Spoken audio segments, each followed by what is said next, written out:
Welcome to Madman Fungi.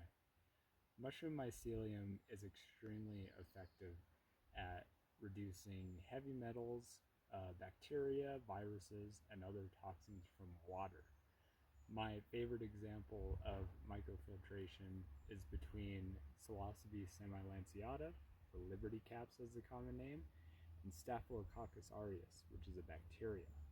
Basically, what happens is the specific enzymes that Semilanceata emits, once it comes in contact with Staphylococcus aureus, the enzymes break it down and they literally absorb the bacteria through the cell wall of the hyphal network.